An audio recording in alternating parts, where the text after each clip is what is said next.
hari ini atasi gangguan stres pasca trauma. Telah tersambung bersama kami di sambungan Zoom dengan Mbak Meriati, MPASI PSI, psikolog dari Rumah Sakit Royal Taruma Jakarta. Selamat pagi Mbak Meri, apa kabar?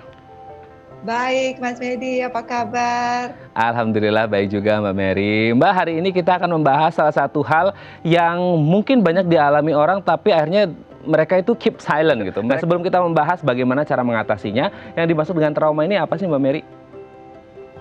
Ya, jadi trauma itu sendiri adalah emosinya ternyata nih Mas Raden gitu ya. Jadi trauma adalah emosi negatif yang dirasakan oleh seseorang setelah ia mengalami kejadian yang tidak menyenangkan. Kejadian yang sangat buruk bagi pengalaman buruk gitu ya, atau kejadian yang belum pernah ia alami sebelumnya. Jadi trauma ini adalah emosinya, emosi negatif itu sendiri gitu ya. Sedangkan peristiwanya ya kita sebut sebagai peristiwa traumatis gitu. Begitu juga dengan trauma, trauma pun direspon secara subjektif. Artinya ada persamaan juga nih stres sama trauma. Artinya mereka sama-sama direspon secara subjektif. Satu kejadian yang sama, peristiwa traumatis yang sama, tentu direspon berbeda dengan orang yang berbeda juga gitu. Itu persamaannya, respon secara subjektif ya.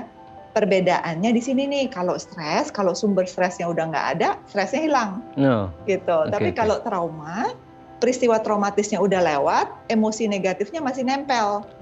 Jadi dia masih trauma atas kejadian tersebut, padahal bisa jadi itu sudah terjadi berbulan-bulan yang lalu atau belasan tahun yang lalu bahkan.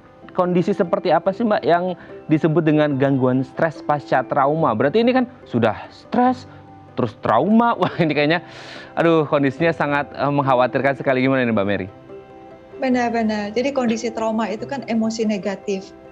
Emosi negatifnya berupa merasa terancam, waspada terus gitu ya. Terus dia punya kesedihan mendalam, mungkin ada perasaan dipermalukan, kecewa. Nah, perasaan-perasaan emosi negatif kan tidak menyenangkan dan direspon, dianggap tubuh kita kan sebuah tekanan atau perubahan dan ancaman. Artinya kan stres dengan kondisi itu. Dan trauma ini ternyata kan kambuh-kambuhan tuh berulang tuh, ada flashback, kepikiran terus kejadiannya, itu kan bikin orang stres. Makanya respon tubuh ini udah nggak bisa wajar lagi karena dia sudah tidak bisa menyeimbangkan dengan sendirinya. Adaptasi tubuh juga jadi terganggu sehingga dikatakanlah namanya gangguan stres. Nah, berhubungan dengan trauma, gangguan stres pasca trauma jadinya gitu. Oke. Nah, ada nggak faktor risiko yang membuat orang itu bisa jatuh ke dalam kondisi yang lebih buruk gitu? Misal dari bagaimana lingkungan sekitar mereka, dukungan keluarga dan lain sebagainya gitu, Mbak.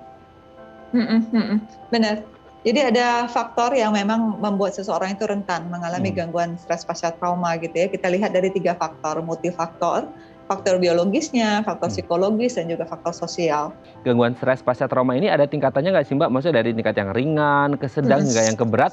Yang keberat itu mungkin ya harapan kita tidak seperti itu ya. Mungkin ada self-harm atau mungkin bahkan ya tidak harapan kita juga lagi ada suicidal action gitu yang bisa akhirnya menghilangkan nyawa mereka sendiri gitu Mbak.